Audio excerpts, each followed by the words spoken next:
All right, so let's talk a little bit about what some of the options are.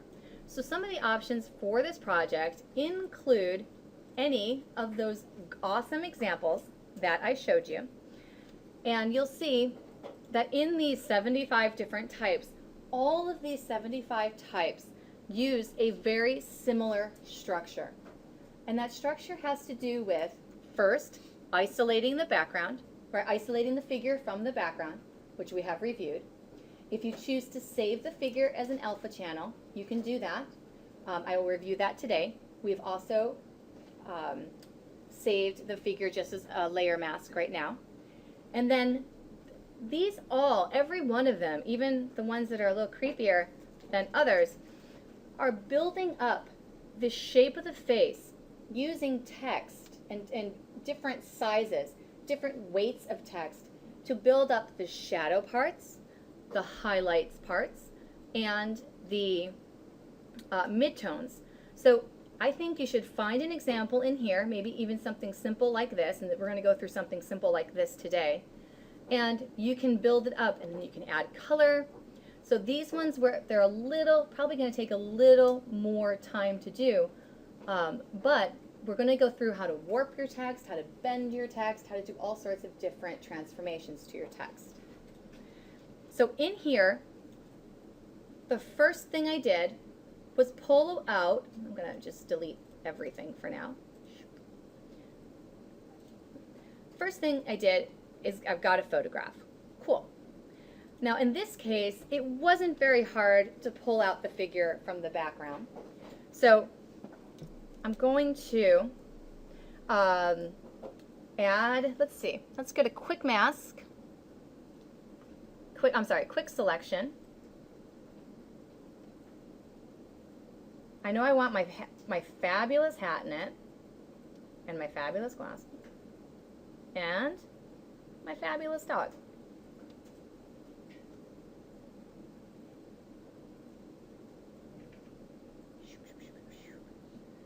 I'm going to go through here.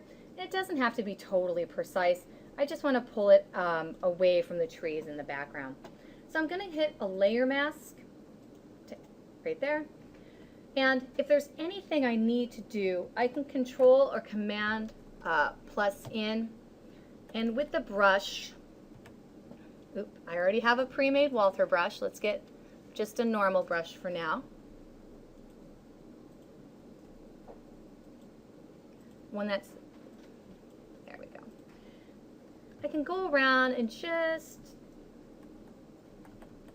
clean up big spots.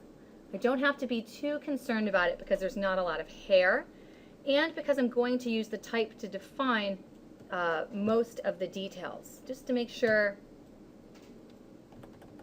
Oops, get the brush. Got that, looks pretty good. Got a little bit along the bottom here. Again, I'm going to recrop this, so I'm not worried at all. So I've got my layer mask. Now, in this case, I wanted to make it black and white, so I added a gradient map of it. And I made a stamp visible layer of these two layers, which is Shift Control Alt E. Move that up there. So just kind of ignore everything else that I have going on up here for now. And let's pull that out of there. So this is my stamp visible. Okay. One of the things I did, because I wanted to try a couple of different approaches with this, is I worked with some of the tutorial assets from the Pavarotti video.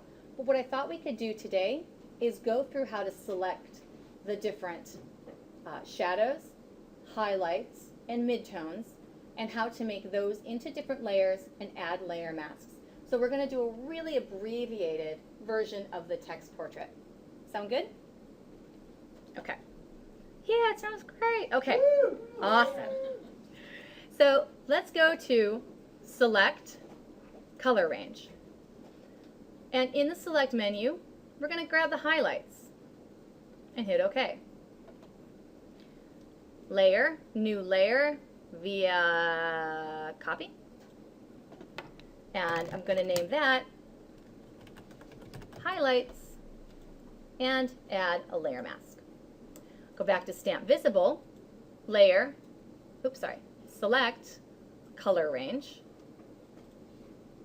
midtones, OK.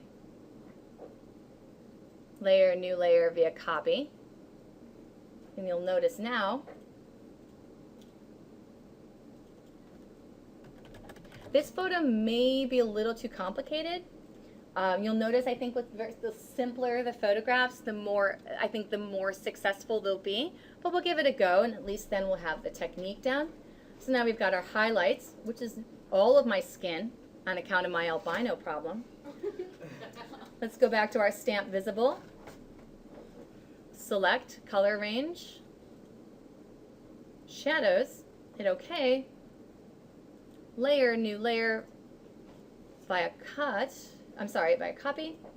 And then we'll call this shadows and add a layer mask. Okay, so it's looking pretty good. We've got highlights, the shadows, and the midtones. Now, if we wanted to, I'll be right out. Okay. For those of you guys that couldn't see that during the video, it is almost time to take a break, during which time I will walk across the hall and hug my work husband. Okay, we're almost there. He'll have to hold on to a second for his hug, okay? Now, you can see that once you've done this and you've separated the picture, that's starting to add text to define the shadows and highlights is going to be a lot easier because you've already got the shadows, the midtones, and highlights isolated on each layer.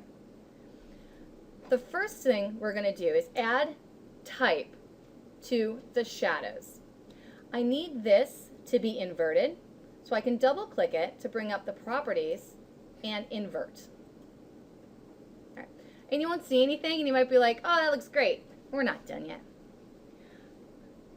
With a brush that we have made beforehand, in this case, I am going to use the Walter brush that I made because it's super epic. And we can review how to make brushes. I'm going to just start to define some of the areas. You can see why you might want to use different brushes, smaller brushes, and say many more important things.